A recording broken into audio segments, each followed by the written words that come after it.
Hello students, welcome to दक्षिणा ई classroom. हम लोग स्टार्ट कर रहे हैं बाइनोमियल कोफिशिएंट से आज का लेक्चर। बाइनोमियल कोफिशिएंट्स एक और टूल है इस चैप्टर को पढ़ने के लिए। और बाइनोमियल कोफिशिएंट्स का मतलब क्या होता है, एक नोटेशन है ये बेसिकली NCR, ऐसा लिखेंगे आप NCR। ठीक है, इसका मतलब क्या होता है?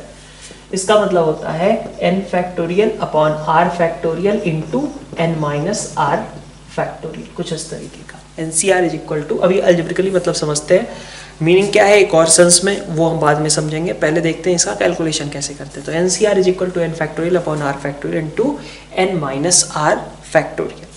ठीक है, ये आपका रहा। अच्छा, इसमें आप देखो, इसका मतलब क्या है कि अगर मान लीजिए आपसे कहा जाता है 5C3 कैलकुलेट करो, है ना, तो n क्या है आपका 5 है, r क्या है 3 है। आप कैसे लिखोगे answer? 5 factorial upon 3 factorial into 2 factorial, है ना।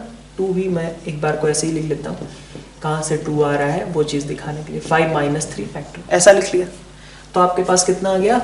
5 factorial upon 3 factorial into 2 factorial. ठीक है, अब आप जरा देखो कैलकुलेशन अगर आप करने जाओगे तो क्या बनेगा? 1 2 3 4 5 अपॉन 3 फैक्टोरियल का मतलब क्या होगा? 1 2 3, और 2 फैक्टोरियल का मतलब क्या होगा? 1 2। ठीक है, तो आप सीधा सीधा एक चीज देख सकते हो कि 1 2 3 1 2 3 डायरेक्टली कट गए, बचा क्या? 4 इंटू 5 अपॉन 1 इंटू 2, और इसका आंसर कितना हो गया? 10 हो गया। ठीक है, इसी तरीके से आप अगर मान लीजिए 4C2 आपसे कहा जाए तो 4C2 में क्या आएगा? देखिए 4C2 का मतलब है 4 factorial upon 2 factorial into 4 minus 2 का फैक्टोरियल, यही करोगे ना। 4 फैक्टोरियल मतलब 1 2 3 4 अपॉन यहाँ पे 1 इंटू 2, यहाँ पे 1 into 2, 1 into 2 1 into 2 cancel out, ये कितना आ गया? 6 आ गया। ठीक है, इसी तरीके से अगर आपसे कहा जाए, मान लीजिए थोड़ा और बड़ा नंबर लेते हैं, जैसे 10C3 ले लिया मैंने। ठीक है, 10C3, तो 10C3 का मतलब क्या है? 10C3 का मतलब है 10 factorial upon 3 factorial into 10 minus 3 का फैक्टोरियल। मतलब क्या हुआ? 10 factorial upon 3 factorial into 7 factorial. तो आप समझ सकते हो क्या, ऊपर जब आप देखो 1 2 3 4 5 6 7 8 9 10 ऐसा लिखोगे, और नीचे आपके पास क्या होगा? 7 फैक्टोरियल।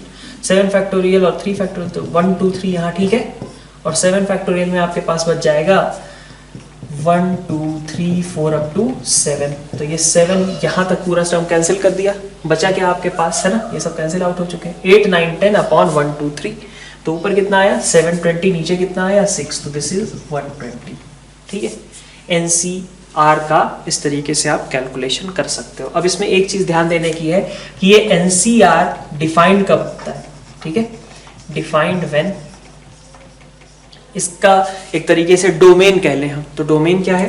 n आपका कैसा होना चाहिए? n आपका होना चाहिए नेचुरल नंबर, r क्या होना चाहिए? आपका होल नंबर, है ना। ठीक है, और n आपका हमेशा r से बड़ा या बराबर होना चाहिए। n should be greater than और इक्वल टू r। मतलब क्या हो, कुछ और भी केसेस देख लें। जैसे मान लीजिए आपसे कहा जा रहा है यहाँ r होल नंबर है, तो r होल नंबर है तो यहाँ 0 हो सकता है, although this thing can not be 0। यह आपका 0 नहीं है, लेकिन ये तो आपका 0 हो सकता है, क्योंकि n तो आपका नेचुरल नंबर था। तो अगर आप 5C0 कैलकुलेट करने जाते हो तो इसका मतलब है 5 factorial upon 0 factorial into 5 minus 0 का फैक्टोरियल। तो 5 फैक्टोरियल कैंसिल, आंसर कितना हो जाएगा? 1। फिर इसी तरीके से देखो, अगर आपसे कहा जाए 5C5 तो कितना आएगा? 5 factorial upon 5 factorial into 5 minus 5 का फैक्टोरियल, कितना आ गया आपका? ये दोनों कैंसिल आउट, यहाँ पे 1 1, है ना, डायरेक्टली। 5C6 का कोई सेंस नहीं बनता, क्योंकि 5C6 का मतलब क्या होगा? यहाँ -1 का फैक्टोरियल, और -1 का फैक्टोरियल डज नॉट एग्जिस्ट होता है। ठीक है, तो इसीलिए ये हमारी डोमेन हो गई एक तरीके से कहा जाए NCR के लिए। तो ऊपर वाली टर्म आपकी नेचुरल नंबर, नीचे वाला जो सबस्क्रिप्ट है एक तरीके से कहा जाए वो आपका कैसा रहेगा? Whole number. ठीक है, और आप इनका कैलकुलेशन इस तरीके से कर सकते हो। एक आध देखते हैं हम और भी चीजें, जैसे NC0 क्या होगा? तो आप देखो n factorial upon 0 factorial into n minus 0 factorial, कितना आ जाएगा ये? 0 फैक्टोरियल 1, n फैक्टोरियल कैंसिल, बचा क्या? 1। ठीक है, सिमिलरली आप NCN भी निकालो, कितना आएगा? n factorial upon n factorial into n minus n का फैक्टोरियल, कितना आ जाएगा, ये भी 1 है ना। फिर आप देखिए NC1 निकालिए जरा। NC1 का मतलब क्या है, NC1 का मतलब है n factorial upon 1 factorial into n-1 का फैक्टोरियल। ठीक है, n-1 से n बचा रहेगा। एक बार आपको दिखा देता हूं ये भी करके। यहाँ पे आप देखो n फैक्टोरियल को आप ऐसे लिख सकते हो ना, n इंटू n-1 फैक्टोरियल, ऐसे लिख सकते हो ना, कल बताया गया था, n into n-1 factorial upon नीचे देखिए 1 इंटू n-1 फैक्टोरियल। ठीक है, तो n-1 फैक्टोरियल आपके कैंसिल आउट हो गए। आंसर यहाँ से कितना आ गया आपका, n के बराबर आ गया। ये आपका NC1 रहा। सिमिलरली NC2 अगर आप निकालने जाते हो, NC2 का मतलब क्या है, तो NC2 में आप देखो n factorial upon 2 factorial into n-2 का फैक्टोरियल, राइट। तो आप इसको कैसे लिख सकते हो, ऊपर देखो आप 1 से n तक है, नीचे आपका 1 से n-2 तक है। ठीक है, इसको अभी थोड़ी देर के लिए हटा दें, हटा क्या दें, वो 1/2 लिखा है ना। n factorial upon n-2 factorial बचे हुए हैं। ऊपर आपके पास है 1 से n तक का प्रोडक्ट, नीचे आपके पास है 1 से लेके n-2 तक का प्रोडक्ट। तो बचा क्या क्या, n-1 बचा और n बचेगा। ठीक है, n-2 के भाई ऊपर आपके पास है 1 2 3 अप टू n-1, फिर n आएगा, और नीचे आपके पास 1 2 3 अप टू n-2। तो n-1 के पहले तक की सारी टर्म्स तो साफ हो गई ना, बचा क्या, n-1 इंटू n। तो आंसर कितना हो गया, half into n into n-1। ये आपका NC2 का करेक्ट चॉइस हो जाएगा। ठीक है, ठीक। तो इस तरीके की कैलकुलेशंस आपको करनी पड़ सकती हैं। आप इसी तरीके से देखो NC3 में भी आप देख सकते हो एक बार को, NC3 n factorial upon 3 factorial n-3 factorial. ठीक है, तो आप देखो 1/3 फैक्टोरियल मतलब 1/6 हो जाएगा, और यहां से आपके पास बचेंगे n-1 n-2। ठीक है, तो ये आपका NC3 भी हो जाएगा। ठीक है, ओके। एक और चीज अब अपन इसको सिग्निफाई कर लेते हैं कि इसका एक तरीके से कहें कि एप्लीकेशन कहाँ पे आता है। नेक्स्ट अपन इसका मीनिंग एक बार को समझते हैं। इसको हम परम्यूटेशन कॉम्बिनेशन में भी यूज करेंगे, है ना। NCR का मतलब होता है कि अगर हमारे पास n डिस्टिंक्ट ऑब्जेक्ट्स, डिस्टिंक्ट भी नहीं बल्कि डिफरेंट आप कह लो सीधा, ठीक है, n अगर आपके पास डिफरेंट ऑब्जेक्ट्स हों और उनमें से आपको कहा जाए कि R ऑब्जेक्ट सेलेक्ट करना है, NCR is number of ways, है ना। NCR is number of ways of selecting, ठीक है, are different objects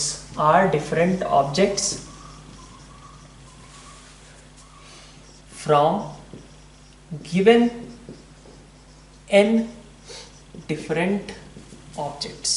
n different objects अगर आपके पास टोटल दिए गए हैं तो उनमें से r डिफरेंट ऑब्जेक्ट्स को सेलेक्ट करने का जो मेथड है दैट इज कॉल्ड NCR। ठीक है, जैसे आप ऐसे समझो, आपने अभी कैलकुलेशन की थी 4C2 की कैलकुलेशन की थी, कितना आया था, 6 आया था। ठीक है, ठीक है ना। तो आप कैसे होगा, ये कैसे बन गया, वो उसकी बात नहीं कर रहे हैं अभी, मैं आपको बस इसका एक एग्जांपल दिखा रहा हूं कैसे ये बन गया। ये वाली चीज आप पढ़ोगे जाकर के परम्यूटेशन कॉम्बिनेशन के अंदर कि NCR का टर्म कैसे आया, फॉर्मूला कैसे बन गया ये। ठीक है, तो अभी तो मैं बस इसको बता रहा हूं कि इसको उस तरीके से कोरिलेट किया जा सकता है। तो 4C2 आपने बताया था अभी 6, और 4C2 6 है। इस डेफिनेशन के अकॉर्डिंग मैं देखूं तो it is number of ways of selecting, number of ways of selecting, कितने, R की जगह क्या है, 2 है यहाँ पे, तो इसका मतलब 2 different objects, selecting 2 different objects from given 4 different objects. ठीक है, जैसे आप देखिए अगर मान लीजिए आपके पास 4 ऑब्जेक्ट्स दिए गए हैं, O1 O2 O3 और O4, है ना। ये 4 ऑब्जेक्ट्स दिए गए, ऑब्जेक्ट 1 ऑब्जेक्ट 2 ऑब्जेक्ट 3 ऑब्जेक्ट 4। आप कोई भी 2 एक बार में चूज करना चाहते हो तो आपके पास क्या तरीके हैं चूज करने के लिए। आप O1 और O2 को चूज कर लो, आप चाहो तो O2 और O3 को चूज कर लो, आप चाहो तो O3 और O4 को चूज कर लो, आप चाहो तो O4 और O1 को चूज कर लो, आप चाहो तो O4 और O2 को चूज कर लो, है ना। और कौन सा रह गया, O1 और O3 को चूज कर लो। और कोई कॉम्बिनेशन पॉसिबल है क्या 2 ऑब्जेक्ट्स चूज करने का। तो बस यही 6 तरीके हो सकते थे, एक तरीका ये, एक तरीका ये, एक तरीका ये, ऐसे करके आपके पास टोटल 6 वेज हो गए जिस तरीके से आप 4 में से 2 ऑब्जेक्ट्स को चूज करने के। 4 में से 2 ऑब्जेक्ट चूज करने कितने तरीके हो गए, तो 6 हो गए, या फिर उसी को कहें तो 4c2 के बराबर हो गया। ठीक है, तो n डिफरेंट ऑब्जेक्ट्स में से r डिफरेंट ऑब्जेक्ट्स को चूज करने के जो तरीके हैं दैट इज कॉल्ड NCR।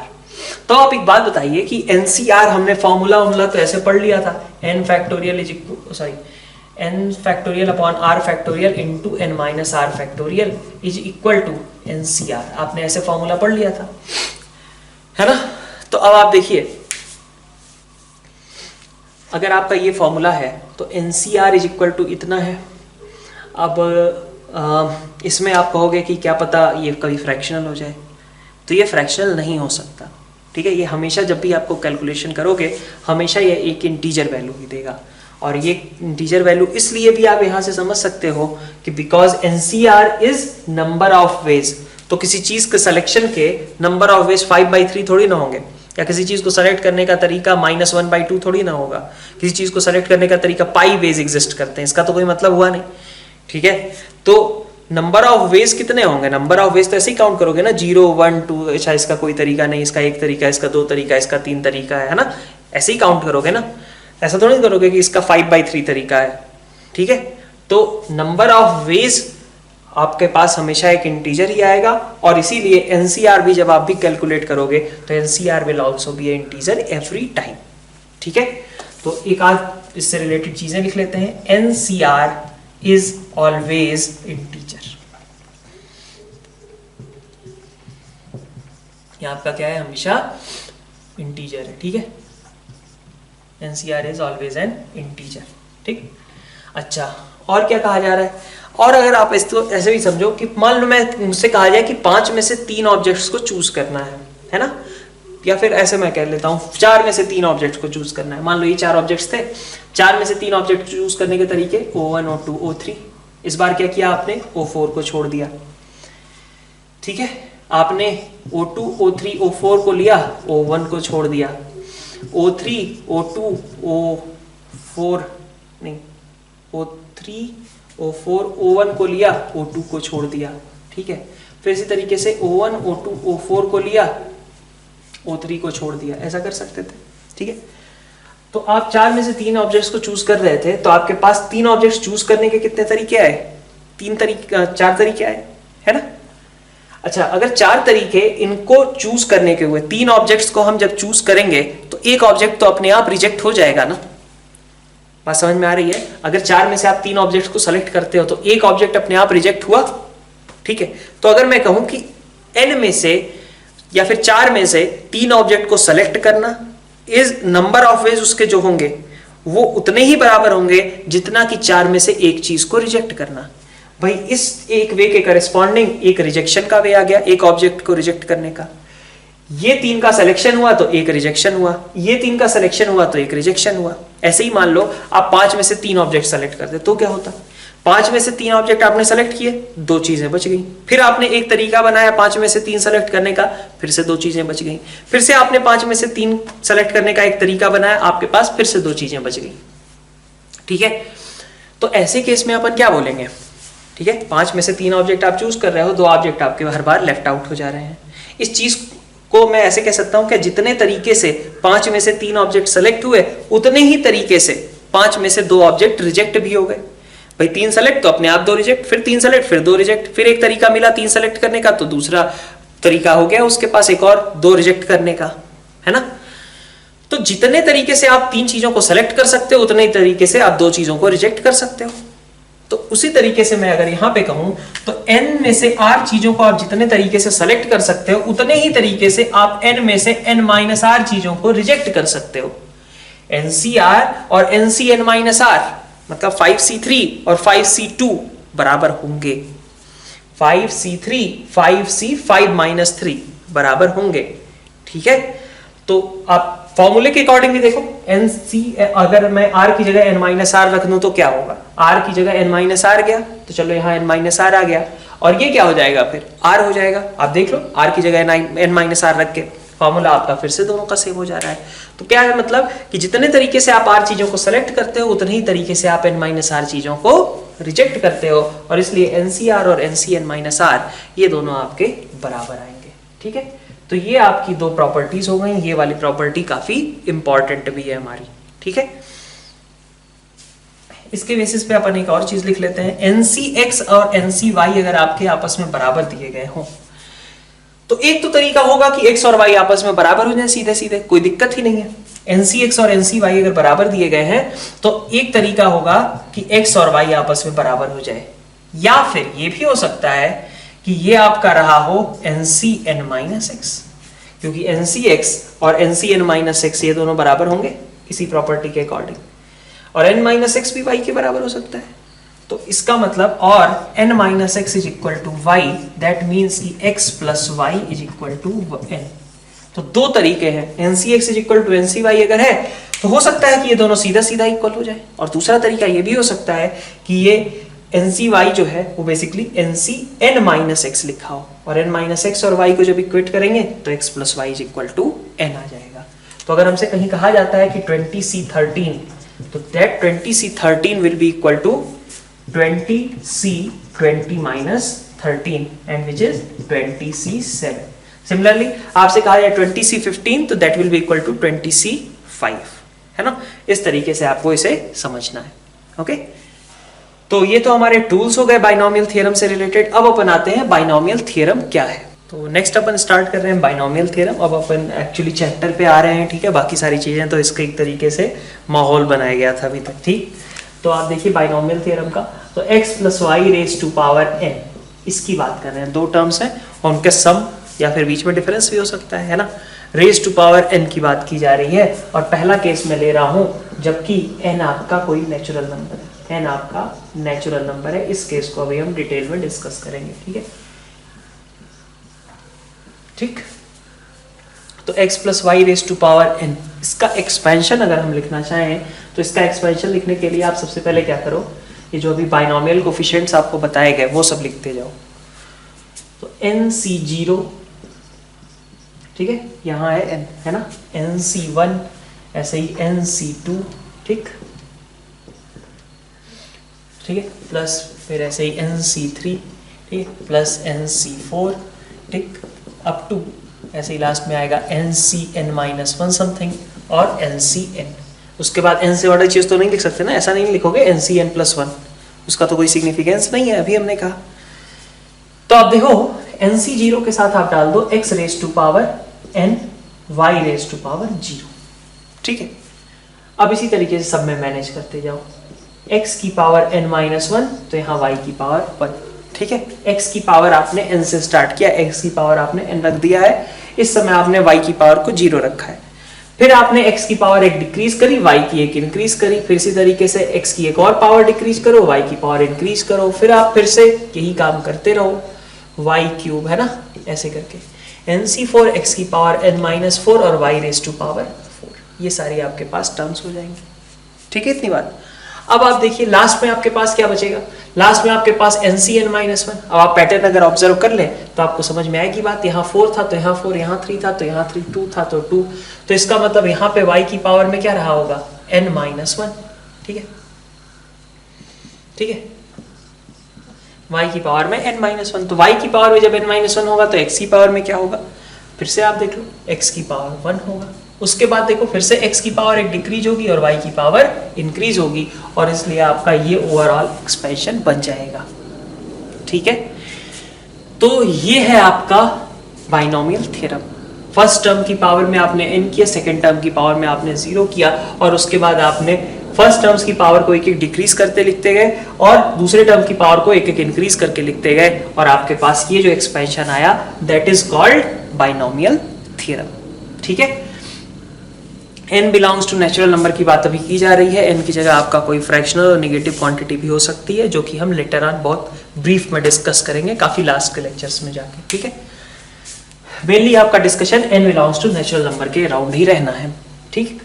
तो आप देखिए आपके पास ये एक्सप्रेशन ओवरऑल आ चुका है। अब इसमें अगर आप कुछ चीजें ऑब्जर्व करें, जैसे मान लीजिए आपसे कहा जाए कि x माइनस वाई की पावर n, तो क्या आएगा, x माइनस वाई की पावर n में आप देखो, आप y को माइनस वाई मान लो, और क्या फर्क है ना। यहाँ जो प्लस y था उसको आप यहाँ पे समझ लो प्लस माइनस वाई, ठीक है। इसको मैं ऐसे समझ सकता हूँ ना, x plus minus y raise to power n,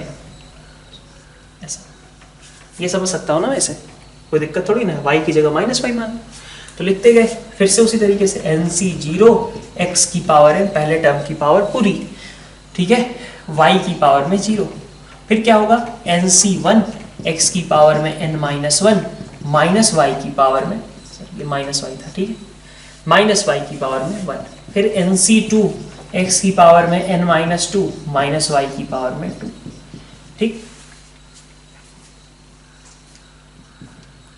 NC3 x की पावर में n माइनस 3 माइनस y की पावर में 3, ठीक। और अब टू यहाँ पे देखिए आप, NCn माइनस 1 x की पावर में 1 माइनस y की पावर में n माइनस 1, और लास्ट में आपके पास बचेगा NCn x की पावर में 0 माइनस y की पावर में, ये आपका x माइनस y का पावर n का एक्सपेंशन हो जाएगा, ठीक है। अब आप चूंकि सीक्वेंस सीरीज का आपको आइडिया है ही, तो थोड़ा समेशन के फॉर्म में इसको रिप्रेजेंट कर लेते हैं। तो समेशन के फॉर्म में अगर आप ऊपर वाली पूरी टर्म्स को समझो तो इसको आप ऐसे लिख सकते हो क्या, समेशन ओवर इतने सारे टर्म्स लिखने की जगह एक पैटर्न। तो आप देखो NCR, और जो ये R है वही y की पावर में है, और बाकी क्या है, x की पावर में n माइनस r है। R आपका कहां से कहां तक है, 0 से लेके n तक। ये आपका समेशन हुआ पहले वाले का। आप देखो इसको जब आप एक्सपेंड करोगे तो हर एक टर्म आ जाएगी कि नहीं आ जाएगी। इसी तरीके से यहाँ पे अगर हम समझें तो इसको अपन ऐसे लिख सकते हैं क्या, समेशन NCR, ठीक है, माइनस y की पावर r और x की power n minus r, r equal to आपका 0 से n। इसको आप ऐसे भी लिख सकते थे, माइनस, इसमें से -1 की पावर r मैं कॉमन निकाल लेता हूँ, तो बचेगा मेरे पास NCR x की power n minus r, y की power r, where r varies from 0 to n, ठीक है। ये x प्लस y की पावर और x माइनस y की पावर n हो गया, और उसको हमने समेशन मतलब इस फॉर्म में भी रिप्रेजेंट करना समझा है अभी फिलहाल। और भी देखते हैं अपन, जैसे एक आध एग्जांपल ले लेते हैं हम पहले। मान लीजिए आपसे कहा जाए कि x प्लस y की पावर 5 का एक्सपेंशन कीजिए, तो इसका मतलब क्या होगा, 5c0 x की पावर 5 y की पावर 0। फिर आपके पास क्या आएगा, 5c1 x की पावर 4 y की पावर 1। फिर आपके पास क्या आएगा, 5c2 x की पावर 3 y की पावर 2। यही आएगा ना इस फॉर्मूले के अकॉर्डिंग, ठीक है। 5c3 तो y की पावर 3, बचा क्या, x स्क्वायर, ठीक। फिर आप देखो ऐसे 5c4 तो y की पावर 4, बचा क्या, x, मतलब x की पावर क्या रहेगी, 5 माइनस 4, तो जो कि कितना है, 1 है। लास्ट में आप देखो 5c5 x की पावर 0 y की पावर 5, ये आपका 5 x plus y raise to power 5 का एक्सपेंशन हो गया। ऐसे ही आपसे मान लीजिए कहा जाए कि x minus 3y raise to power 5 का एक्सपेंशन करो, तो क्या होगा, यहाँ पे आप लिखोगे 5c0 x की पावर 5 माइनस 3y की पावर 0 प्लस 5c1 x की पावर 5, नहीं 5 से डिक्रीज किया, 4 बचा और ये बचा माइनस 3y की पावर 1। फिर 5c2 x की पावर 3 माइनस 3y की पावर में 2, ठीक। फिर आप आगे देखिए 5c3 x square minus 3y की पावर में 3। फिर आपके पास आएगा 5c4 x की पावर 1 माइनस 3y की पावर 4, ठीक है। और लास्ट टाइम आपके पास 5c5 x की पावर 0 माइनस 3y की पावर 5, ठीक है। ये आपका x minus 3y raise to power 5 का आपके एक्सपेंशन लग गया, ठीक है। अच्छा, ओके। एक आध और भी देखना चाहें तो देख सकते हैं आप खुद से करके, जैसे x माइनस 3y की पावर 6 करके देख सकते हैं, ठीक है। तो मतलब हमारे पास कुछ इस तरीके से एक्सपेंशन आएगा। आपको बस ये फॉर्मूला याद रखना है। फॉर्मूला भी पूरा क्या याद रखोगे, उसे एक पैटर्न के हिसाब से समझो, ठीक है, कि आपको किस तरीके से वो टर्म्स लिखने हैं, ठीक है। जो यहाँ पे है वही सेकेंड टर्म की पावर में भी प्रेजेंट है, ठीक है।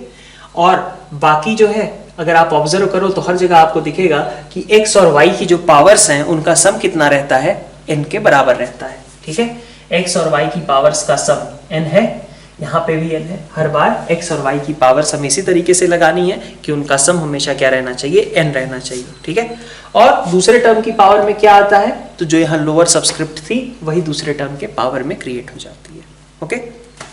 तो अभी जो हमने थ्योरम पढ़ी इससे रिलेटेड कुछ ऑब्जर्वेशंस अपन लिख लेते हैं नोट 1 टाइप से, है ना। नोट 1 क्या है अगर आपने n नेचुरल नंबर लिया था और आपके पास x plus y raise to power n की बात हो रही है, तो एक्सपेंशन क्या था, एक बार लिख लेते हैं, x की पावर n y की पावर 0, nc1 x की पावर n माइनस 1 y की पावर 1, nc2 x की पावर n माइनस 2 y की पावर 2 और up to ncn minus 1 x की पावर 1 y की पावर n माइनस 1 और लास्ट में आपके पास ncn x की पावर 0 y की पावर n।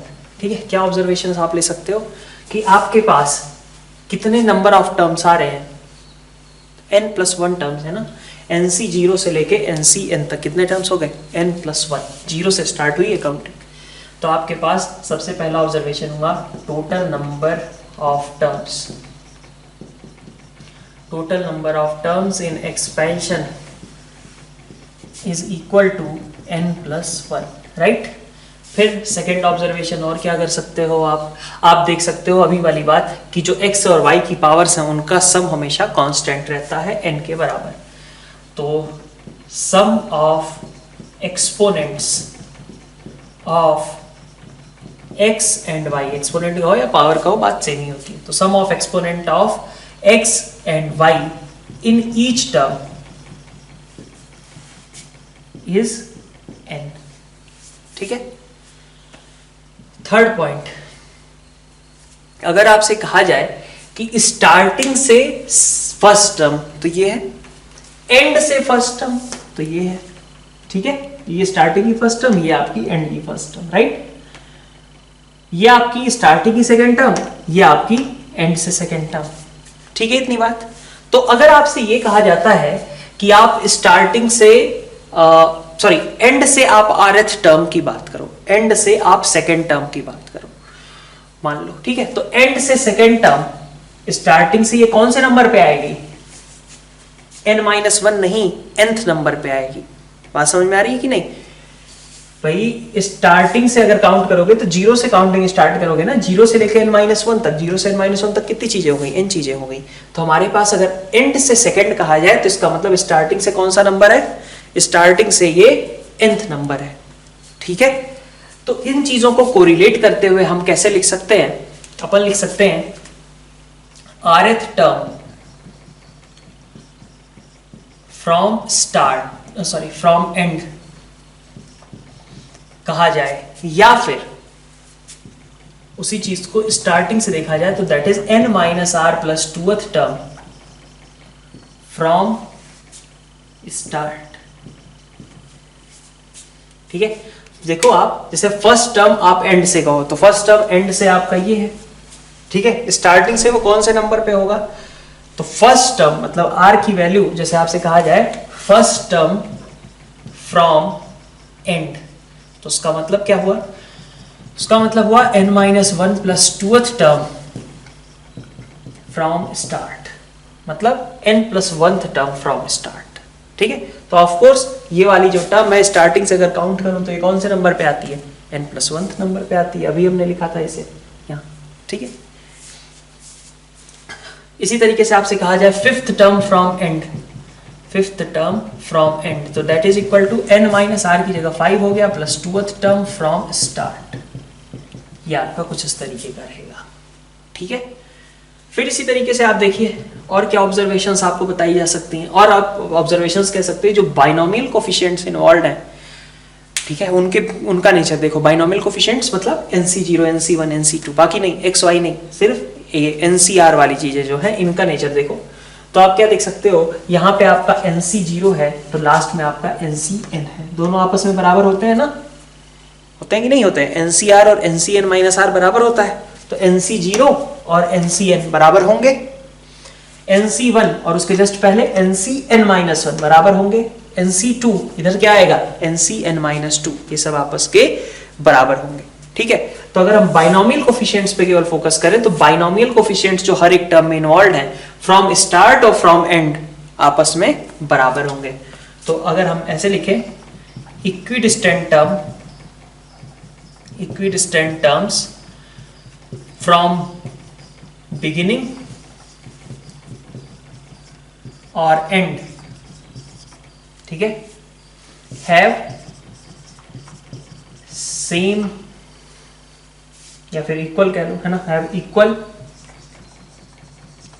बाइनोमियल कोएफिशिएंट्स, ठीक है, इनके बाइनोमियल कोएफिशिएंट जो इन्वॉल्व हैं वो आपस में बराबर रहेंगे।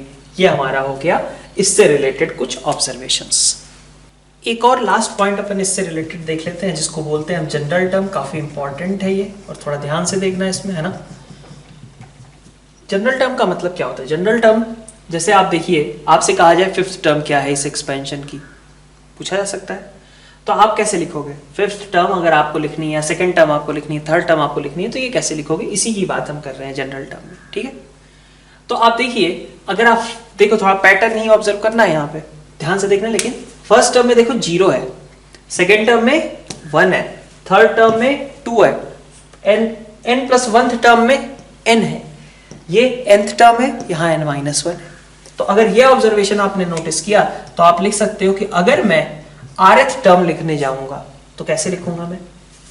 फर्स्ट टर्म में 0 था तो मैं ऐसे लिखूंगा NCr-1, है ना। फर्स्ट टर्म में 0, सेकंड टर्म में 1, थर्ड टर्म में 2, तो rth टर्म में क्या होगा? r-1 होगा। फिर क्या लिखूंगा मैं? x की पावर और y की पावर, यही ना। तो अभी मैंने बोला था कि जो हमारी सेकंड टर्म है उसकी पावर में यही लोअर सबस्क्रिप्ट आ जाएगी, तो लोअर सबस्क्रिप्ट आपकी कितनी है? r-1 है, r-1 आपने यहाँ डाल दिया, तो यहाँ कितना बचा आपका? n-r-1, ठीक है। ये आपका जनरल टर्म हो गई। अब इस जनरल टर्म में थोड़े से चेंजेस अगर हम कर लें, थोड़ा सा अच्छा नहीं लग रहा है देखने में, तो अपन थोड़ा सा इसको चेंज करके याद रखेंगे। कैसे याद रखते हैं अपन याद रखते हैं tr+1 से। आप क्या करो, rth टर्म नहीं याद करो, आप कर लो याद r+1 टर्म।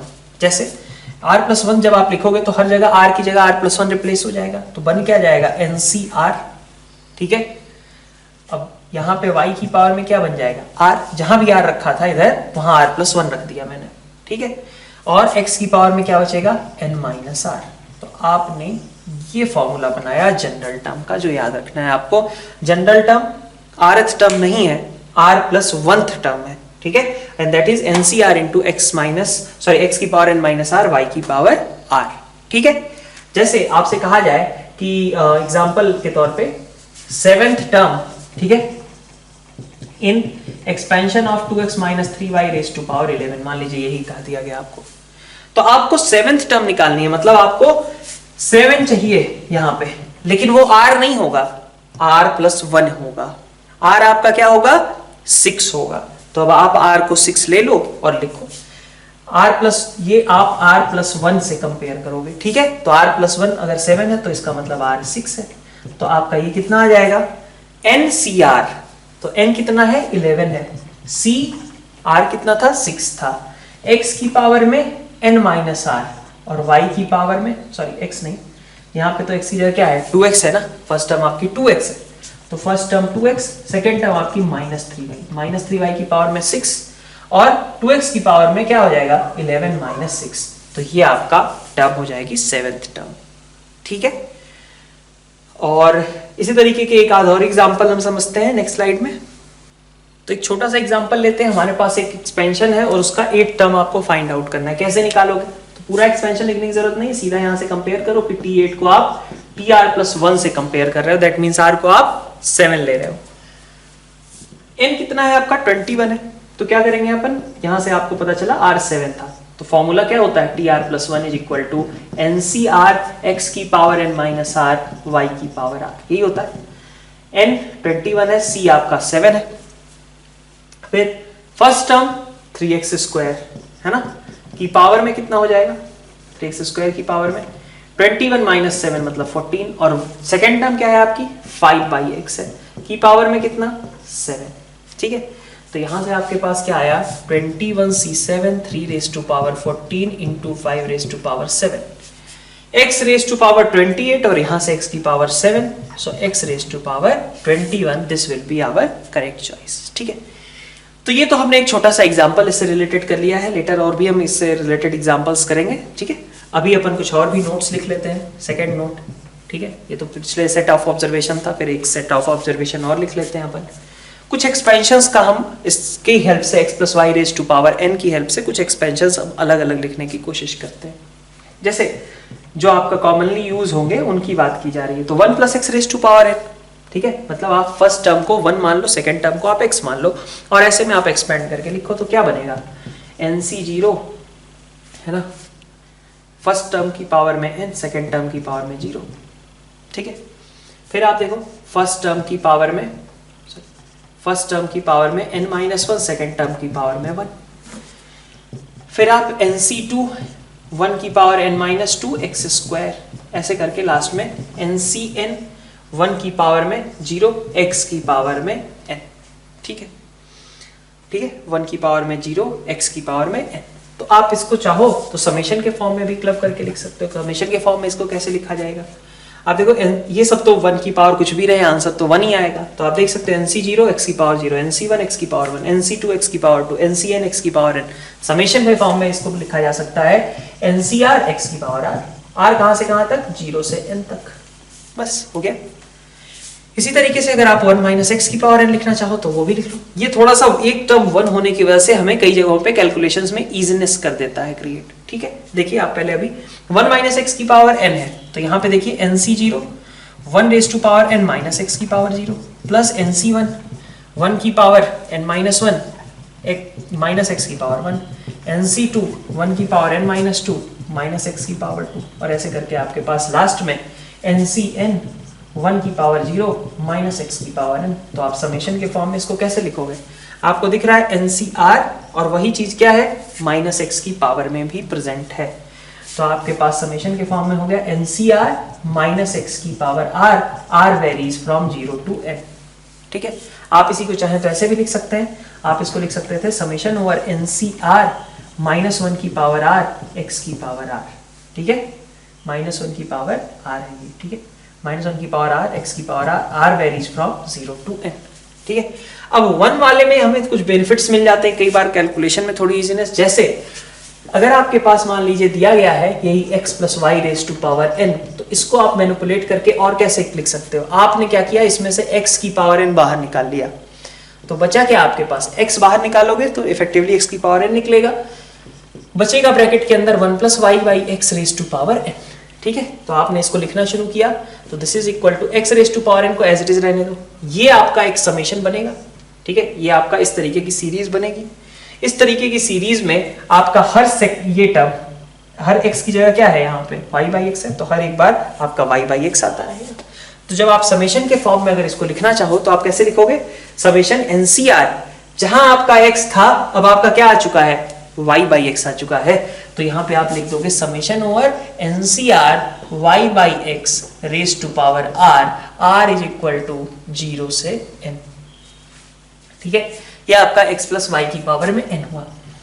नेक्स्ट आपके पास है x - y की पावर में n, तो आप क्या लिख सकते हो, x की power n 1 - y/x raise to power n, तो x की पावर n, तो चलिए ठीक है।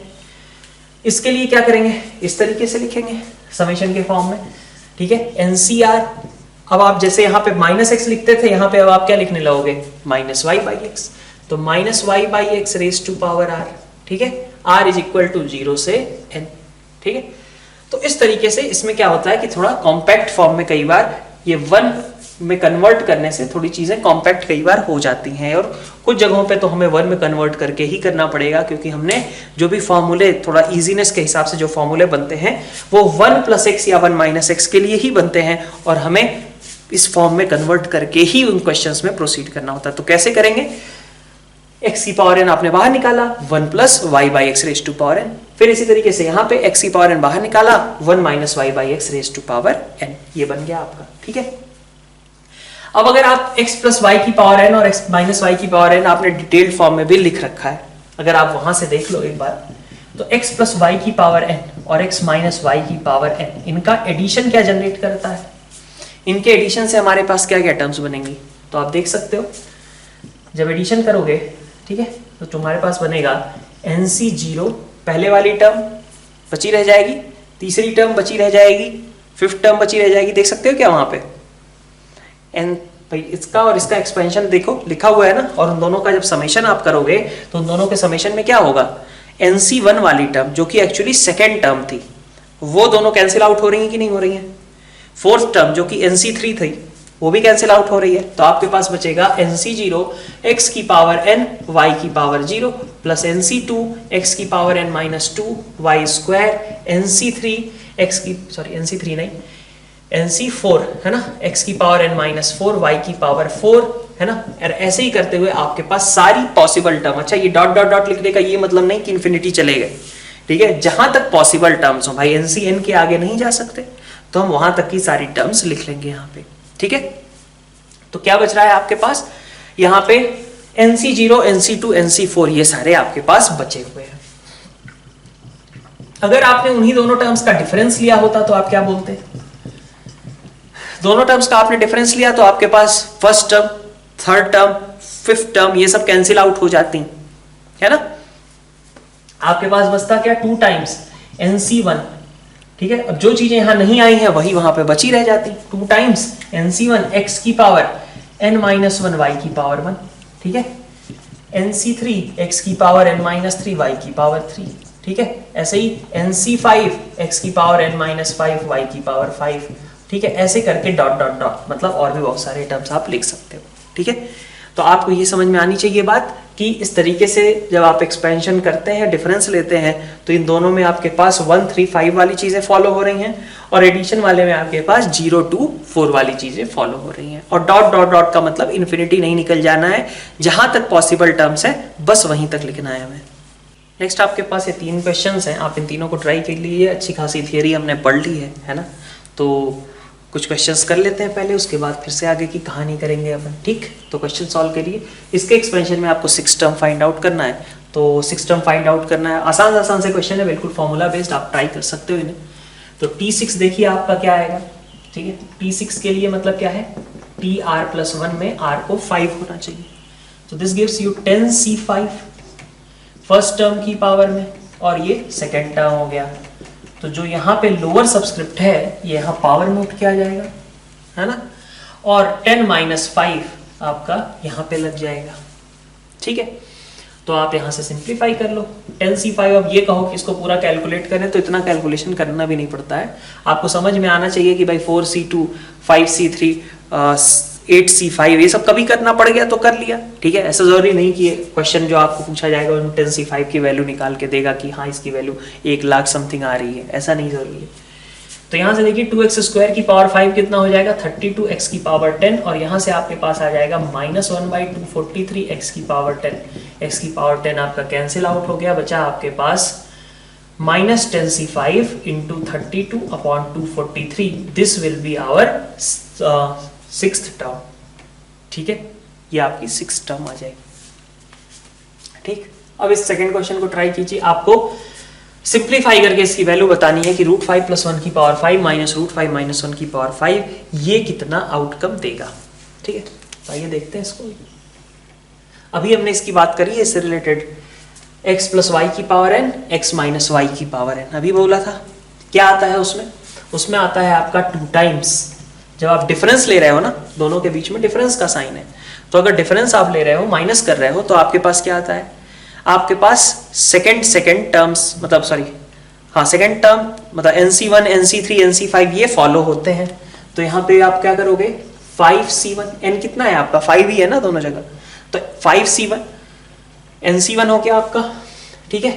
फिर NC1 के साथ आपको क्या लिखना पड़ेगा √5 और 1 की पावर में कुछ, 1 की पावर में क्या आएगा जो यहाँ लोअर सबस्क्रिप्ट थी, यहाँ पे कितना आएगा 5 - 1, फिर 5C3, ठीक है। √5 की पावर में 2 हो जाएगा, 1 की पावर में 3 हो जाएगा। 5C5 √5 की पावर में 0 हो जाएगा, 1 की पावर में 5 हो जाएगा, ठीक है। तो आप देखिए कितना आएगा आंसर, 2 टाइम्स 5C1 मतलब 5 हो गया × 5² 125 प्लस 5C3 मतलब 10 × 5 मतलब 50, ठीक है। सही जा रहे हैं अपन। ये 25 × 5 और यहाँ पे 5 नहीं, ये आपका 10 और × 5, ठीक है।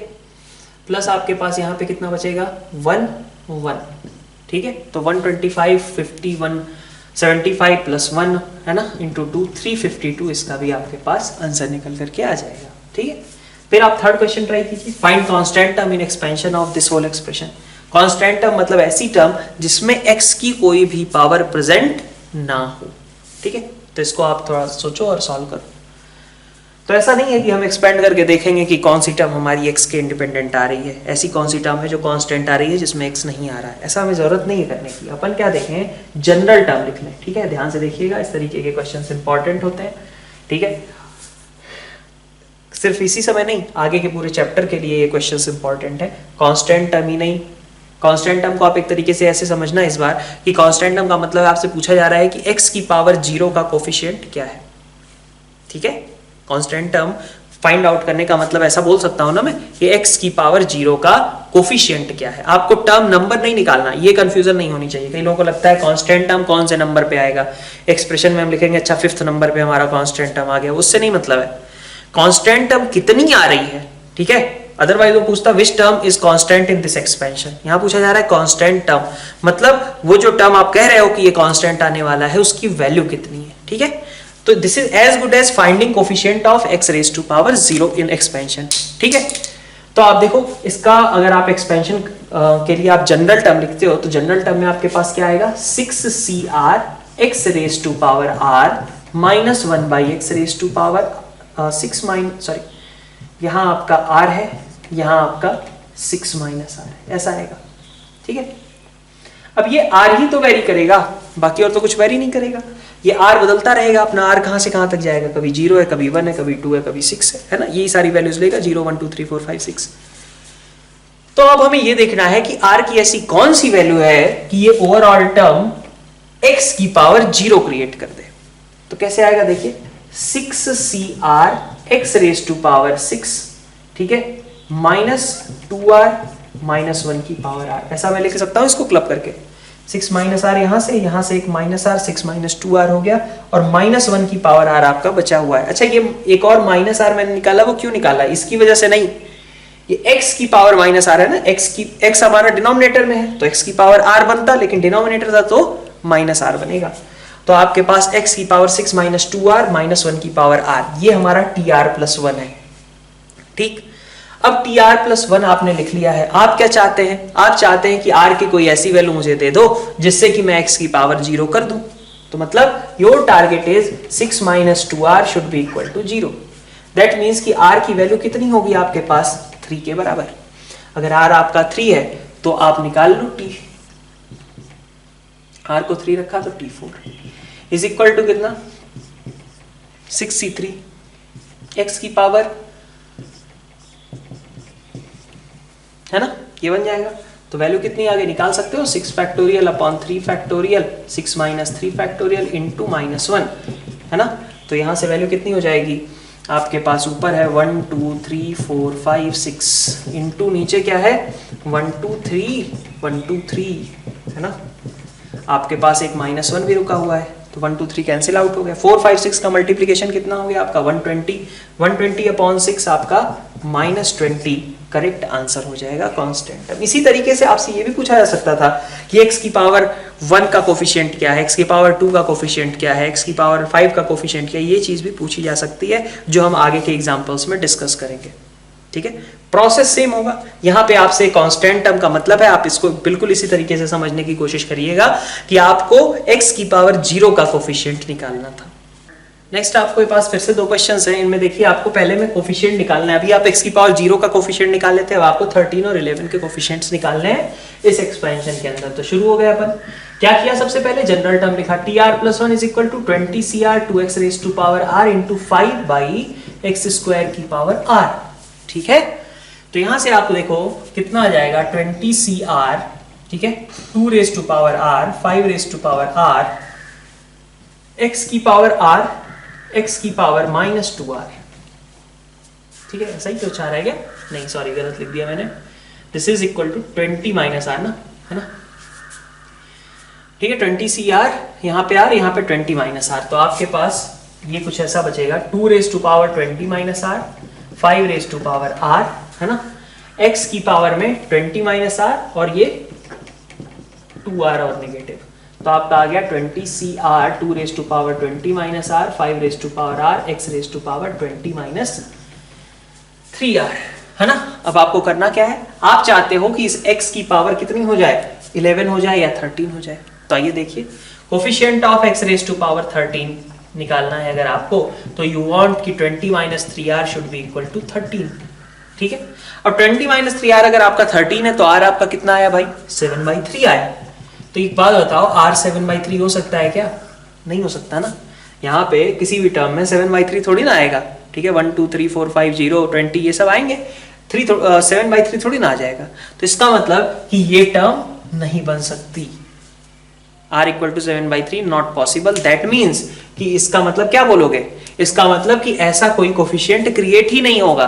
ऐसा कोफिशिएंट रिक्वायरमेंट के लिए जो r रिक्वायर्ड था वो तो आपका पॉसिबल ही नहीं है। तो coefficient of x raise to power 13 आप अगर निकालना चाहते हो तो that is not possible. That means coefficient आप क्या बोलेंगे, क्योंकि ये टर्म पॉसिबल ही नहीं है तो इसका मतलब कि इसका कोफिशिएंट क्या है, 0 है। ऐसा थोड़ी ना कहेंगे कोफिशिएंट अनडिफाइंड है, जो टर्म नहीं बन रही है उसका कोफिशिएंट 0 है। तो इसका मतलब कि आंसर इस समय कितना हो जाएगा, coefficient of x raise to power 13 के लिए 0 के बराबर। वहीं अगर आपको x रेज टू पावर 11 का कोफिशिएंट निकालना है तो you want 20 minus 3r as 11, so r will be equal to 3। और अगर आपका r 3 के बराबर है तो इसका मतलब ये टर्म पॉसिबल थी। क्या थी वो टर्म, तो यहां रख दो।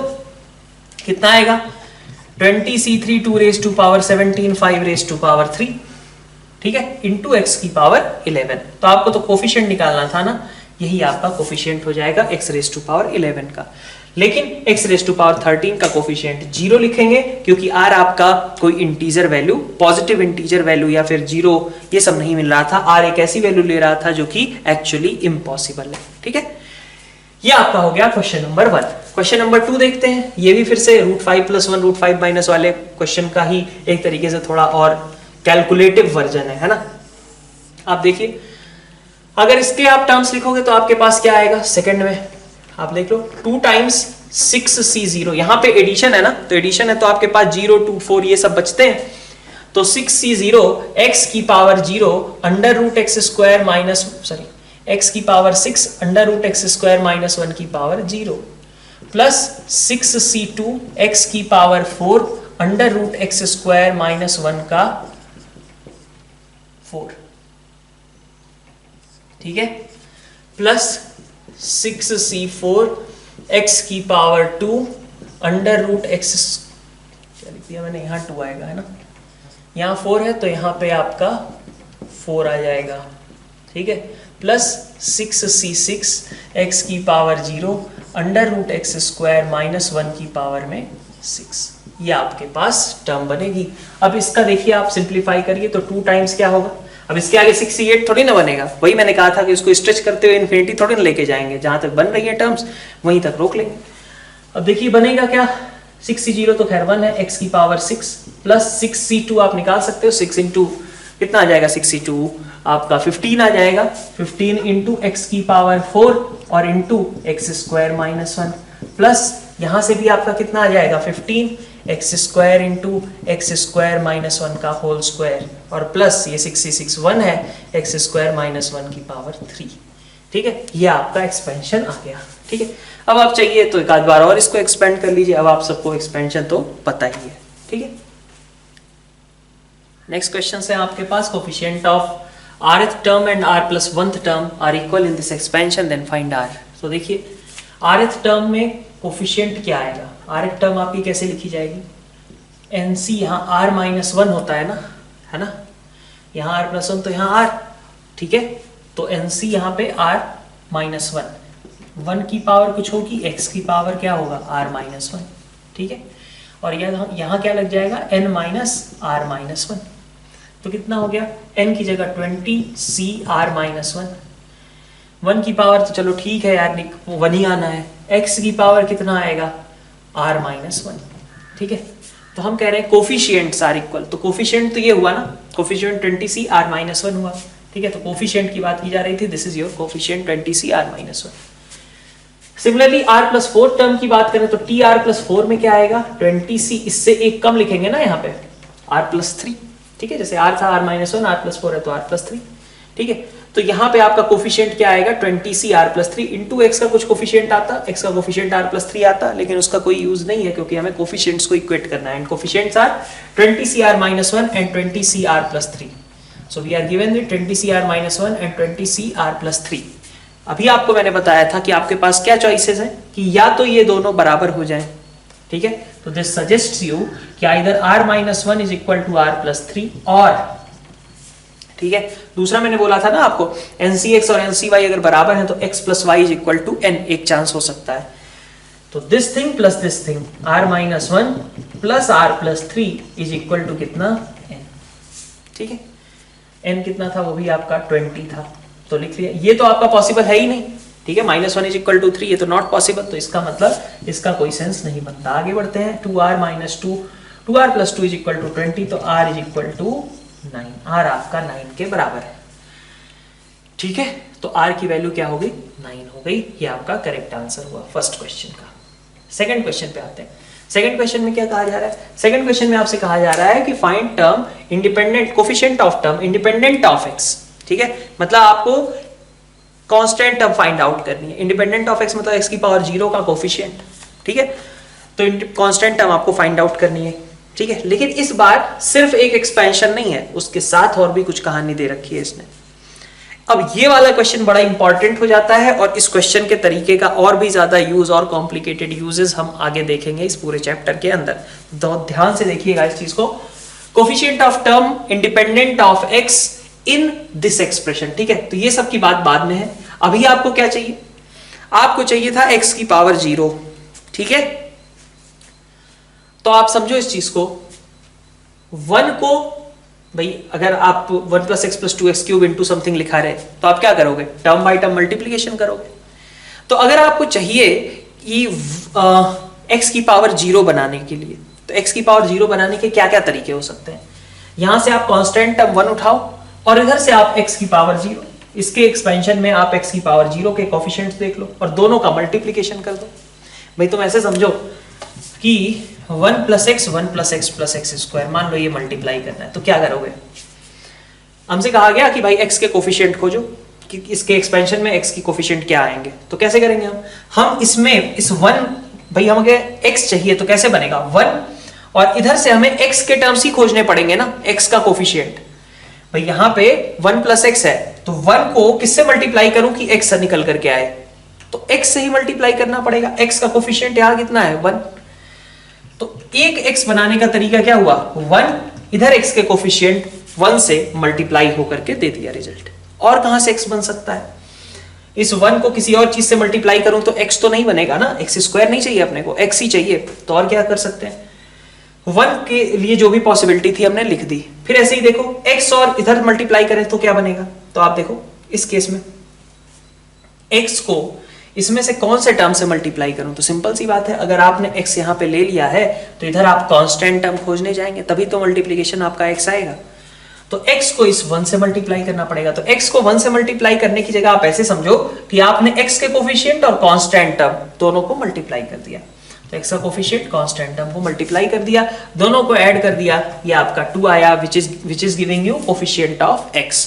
इसी तरीके से अगर आपके पास रहता 1 + 3x + x² और 1/x + 5x + 6x², ठीक है, और इसमें आपको निकालना रहता मान लीजिए x का कोफिशिएंट, तो कैसे निकालते हैं आप? क्या करते हैं, देखिए x का कोफिशिएंट निकाल रहे हैं तो इस 1 को इधर से क्या ढूंढना होगा, x ढूंढना होगा।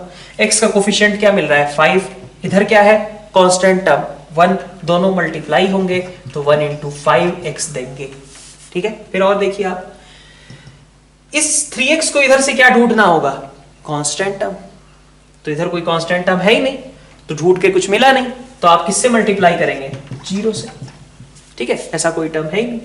फिर आप देखो x² को इधर से क्या ढूंढना होगा, x² को इधर से ढूंढना होगा 1/x, मतलब 1/x की टर्म्स। तो आप देखो इसको मैं 4/x कर देता हूं, ठीक है। देखो x² इधर से क्या खोजना है आपको 1/x के टर्म्स, तो 1/x के टर्म्स यहां मिल रहे हैं। तो x² का कोफिशिएंट 1, इसका कोफिशिएंट 1/x का कोफिशिएंट 4, वो दोनों मल्टीप्लाई हो जाएंगे 1 × 4, ठीक है। ये आपका x का कोफिशिएंट आ गया। तो आप देखो कैसे x का कोफिशिएंट निकाल रहे हो। आप खोज रहे हो कि इस 1 को क्या चाहिए, इधर में से x का कोफिशिएंट चाहिए, इस 3x को इधर में से क्या चाहिए, इसको भी x की पावर 0 का कोफिशिएंट चाहिए, x स्क्वायर को इधर में से क्या चाहिए, 1/x का कोफिशिएंट चाहिए, और उनका मल्टीप्लीकेशन हम टर्म बाय टर्म कर दें, फिर सबके बीच एडिशन लगा दें, that will be our answer. तो हमें 1 into 5 मिलेगा, एक बार 3 into 0 मिलेगा, एक बार 1 into 4 मिलेगा, सबका अगर हमने एडिशन कर दिया that gives you coefficient of x, right. अब अपन समझते हैं कि इस क्वेश्चन के फ्रेम में इस बात का क्या मतलब है। देखिए 1 + x + 2x क्यूब और 3/2x square minus 1/3x raise to power 9 की बात आप कर रहे हो, और चाहते हो कि इसमें आप एक ऐसा टर्म बना लो जो कि इंडिपेंडेंट ऑफ x है, जिसमें x की पावर 0 बनती है। तो कैसे बनेगी, देखो लॉजिक, अब इसको एक्सपेंड करने की जरूरत नहीं है, आप ऐसे समझो, इस 1 को इधर से क्या खोजना होगा, इस 1 को इधर से x की पावर 0 का कोफिशिएंट खोजना होगा। तो आप देखो कह सकते हो इसका कांस्टेंट टर्म 1 इनटू आपको इधर से क्या खोजना है, coefficient of x raise to power 0, ठीक है। इस x को इधर से क्या खोजना होगा, 1/x, तो x का कोफिशिएंट 1, ठीक है, और आपको इधर से खोजना होगा कोफिशिएंट ऑफ 1/x। फिर इस x क्यूब को क्या खोजना होगा, मतलब 2x क्यूब को आपको क्या खोजना होगा, इधर से 1/x क्यूब का कोफिशिएंट, तो प्लस x क्यूब का कोफिशिएंट 2 और इधर से कोफिशिएंट ऑफ 1/x क्यूब, मतलब ये, ठीक है, ये आपको चाहिए ओवरऑल, ठीक है। आपको ये कैलकुलेशन करनी है, तो पहले तो आप इस चीज को ऐसे डिकोड कर लीजिए कि है क्या ये, फिर आपसे सवाल आता है कि कोफिशिएंट ऑफ x की पावर 0 होगा क्या, तो वो आप निकालना सीख चुके हो।